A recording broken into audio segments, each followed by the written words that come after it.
constellation of real-time geospatial monitoring spacecraft and bringing the total number of satellites deployed by Rocket Lab to 107. The mission also included a controlled ocean splashdown and recovery of Electron's first stage. For the first time, Rocket Lab stationed a helicopter in the recovery zone around 200 nautical miles offshore to track and observe the descending stage in preparation for future aerial capture attempts. The helicopter successfully tracked the returning rocket and completed communications tests in the recovery zone, bringing Rocket Lab a step closer to catching a rocket from the sky, bringing it back to the production complex for refurbishment, and then launching it to space again. Rocket Lab has successfully recovered the first stage booster twice in its history, the only other company besides SpaceX to achieve reusability. The first successful recovery took place in November 2020 and then again in May 2021, though that latter mission resulted in the destruction of the payload. The next Electron launch, a data with Destiny, is scheduled in December and will carry another pair of Black Sky satellites. Rocket Lab announced on November 15 that it had signed a definitive agreement to acquire Planetary Systems Corporation, a Maryland-based spacecraft separation systems company. PSC is a leading provider of mechanical separation systems and satellite dispensers, with a 100% mission success heritage to date. For more than 20 years, PSC's separation systems used to separate satellites from rockets have enabled customers to lower their mission costs and streamline payload integration time from days to just minutes. Its canisterized satellite dispenser is a reliable and cost-effective housing for small satellites that protects a spacecraft during launch before deploying them in space. The acquisition will enable Rocket Lab to leverage PSC's strong brand and quality product offering of lightweight, cost-effective, and flight-proven hardware. The deal also enables PSC to make use of Rocket Lab's resources and manufacturing capability to grow their already strong commercial hardware trade. On Monday, November 15, the International Space Station Flight Control Team was notified of indications of a satellite breakup that may create sufficient debris to pose a conjunction threat to the station. This led the crew of the ISS to seal off some of the modules in which they live and work and retreat to the space capsules, the Crew Dragon Endurance and the Soyuz MS-19. The source of the debris was a Soviet-era spy satellite, Cosmos 1408. On Monday, the Russian Federation recklessly conducted a destructive satellite test of a direct-ascent anti-satellite missile against one of its own satellites, creating a cloud of space debris. Cosmos 1408 is a spy satellite launched in 1982. It weighed over a ton and had ceased working many years ago. According to the U.S. State Department, the test has so far generated over 1,500 pieces of trackable orbital debris that now threaten the interests of all nations. Over the years, multiple nations including the US have developed and tested anti-satellite technology. Currently, ASAT weapons that launch from Earth are suborbital rockets that home in on a target satellite and destroy it by just sitting in the way, while the satellite smashes into it at thousands of kilometers per hour. In 2007, China launched an ASAT missile at one of its own weather satellites, and India launched its first ASAT test in 2019. But Monday's test was something different. The test hit a real target in low Earth orbit, creating a cloud of debris. Experts expect this debris will continue to pose problems for satellites in orbit, as well as the astronauts living on the space station. The velocities at which this material moves means it could easily puncture the walls of the station's modules. According to NASA, the space station is passing through or near the cloud every 90 minutes, but the need to shelter for only the second and third passes of the event was based on a risk assessment made by NASA's Johnson Space Center. The Russian military said it was carrying out planned activities to fortify its defense capabilities, but has denied that the test was dangerous. This test was the first of its kind for Russia, but it begs the question of whether they will conduct other similar tests. Astrospace's Rocket 3.3 successfully reached orbit on a November 20 launch, the fourth orbital launch attempt by the small launch vehicle startup.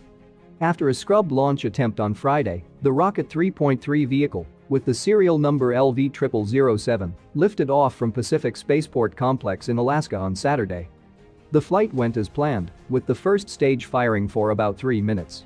The upper stage then separated and fired its single engine for approximately 5.5 minutes, injecting the stage into an orbit nearly 500 kilometers high. The launch carried a test payload for the US military. The payload, designed to measure environmental conditions on the vehicle in flight, intentionally did not separate from the upper stage. This was the fourth attempt by Astra to reach orbit. The previous attempt on August 28 failed when one of 5 first-stage engines shut down within a second of liftoff, causing the rocket to slide horizontally off the pad. The company blamed the failure on a quick disconnect system for propellant lines that leaked fuel, which ignited in an enclosed space between the rocket and launch platform, severing the connection to electronics controlling the fuel pump for that engine. 2 other launch attempts last year also failed to reach orbit. The second of those, in December 2020, succeeded in reaching space. However, the company's rocket ran out of fuel just a few seconds before attaining orbital velocity. Astra is planning to launch the next vehicle, LV0008, before the end of this year, and the company hopes to ramp up to a nearly daily launch cadence by 2025. A European Vega C rocket fired into space from French Guiana on November 16, carrying 3 French military satellites designed to locate sources of radio and radar transmissions around the world.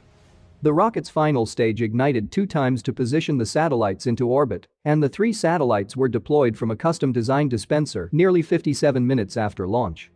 The satellites, known by the mission's French acronym CIRS, carry sophisticated instrumentation to detect, locate, and characterize telecommunications stations and radar sites, providing information on enemy capabilities to French military commanders.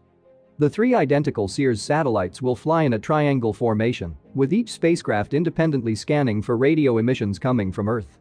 Each spacecraft will detect the ground-based radio signals at slightly different times, just a fraction of a second apart. Analysts can work out the origin of the transmissions by comparing the time tags showing when each satellite received the signals. French military officials say the satellites will not listen in on the contents of messages, but will supply valuable intelligence to French authorities about adversaries. CIRS is the first electromagnetic intelligence mission of its kind by a European country, giving the French military a capability previously exclusive to the US, Russia, China, and India. Now, let's discuss some of the major Starship updates from the past week. After completing a record-breaking static fire test on November 12, on Monday, November 15, Starship 20 tested its aft flaps by stretching it. While minor relative to almost any other testing milestone, the test ensured that the flaps were in good condition and performing as expected. On Tuesday night, Elon Musk shared a stunning under-the-hood photograph of the Super Heavy Booster 4 prototype, showcasing all 29 Raptor engines of the booster, refitted for the 3rd time in 4 months. The pic also showcases the stainless steel heat shield, which was recently installed to protect the engines during ground testing, ascent, and re-entry. Musk said the powerful methane-fueled Raptor engines combined would generate over 12 million pounds of thrust at liftoff. SpaceX has never fired up more than 6 Raptor engines simultaneously, thus the forthcoming Super Heavy test campaign will go down in the history books. The test is expected to take place in December.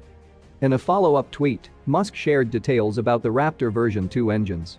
According to him, Raptor 2 has significant improvements in every way, and it will look clean with close-out panels installed. But he added that a complete design overhaul is necessary for the engine that can make life multiplanetary, and those next-generation Raptor iterations will have a different name. On November 17, Elon Musk provided updates on the Starship rocket in a virtual conference with the board of the U.S. National Academies of Science, Engineering, and Medicine. During the conference, Musk talked about the future of Starship development program and the progress the company has made so far. He said that Starbase's first orbital launch site would be complete as early as later this month, and SpaceX aims to conduct the first orbital flight test in January. We'll be complete with the launch pad and launch tower later this month, and then we'll do a bunch of tests in December and hopefully launch in January. He acknowledged that success on the first orbit attempt is not guaranteed, but assured he is confident that the rocket will achieve going to outer space in 2022. Also, according to him, we can expect commercial Starship missions carrying real payloads in 2023. During the conference, Musk mentioned that for life to become multiplanetary, we'll need around 1,000 Starship launches, and hopefully, a dozen of them will happen next year.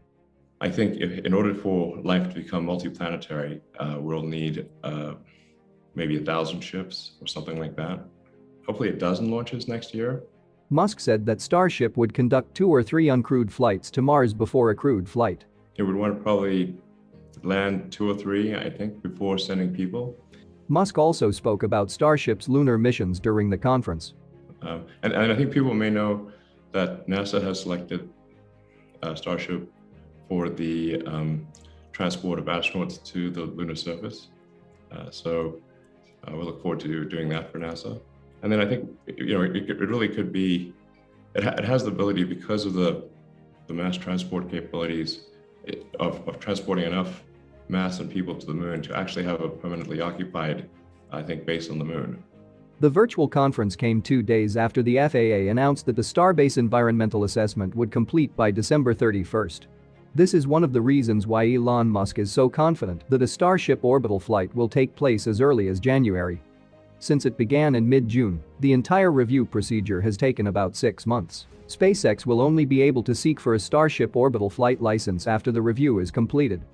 The FAA also posted the transcripts from the public hearings held on October 18 and 20. The FAA received more than 17,000 written comments from the public on the Starship environmental assessment, as well as 121 verbal comments. Most were supportive comments, but the Starship program also faced some opposition.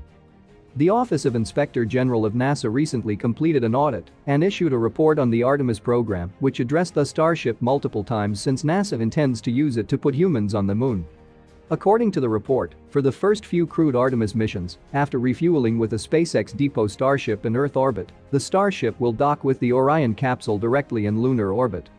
The HLS Starship will then transport 2 of the 4 astronauts down to the lunar surface for up to a week before returning them to Orion, which will take them back to Earth. The report states that landing humans on the surface of the moon will occur in late 2025 or early 2026. The report estimates that the Starship orbital launch test will happen in the second quarter of the fiscal year 2022, followed by a propellant transfer test in the fourth quarter.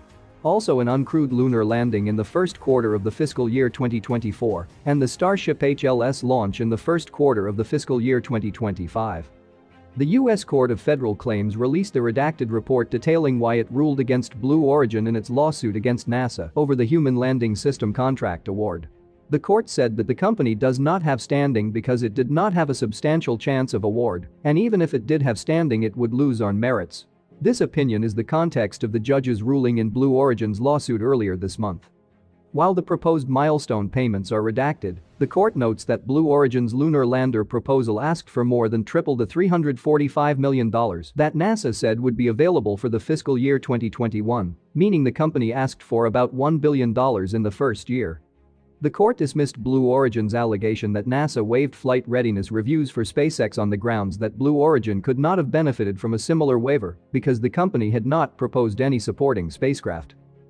Moving on to other Starship updates, works on the orbital launch mount is progressing, and workers began installing conduits for the water deluge system. A water deluge system is a sound suppression system designed to absorb or deflect acoustic energy generated during a rocket launch by injecting large quantities of water below the launch pad into the exhaust plume and in the area above the pad.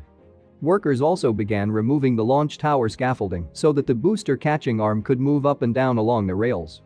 Super Heavy Booster 5 methane and oxygen tanks were stacked together at the construction site last week, completing the 69-meter-high rocket structure. Installation of electrical and hydraulic lines and 29 Raptor engines of the booster remain. With this, we have covered all the major updates from last week. Please share your thoughts on the latest science news.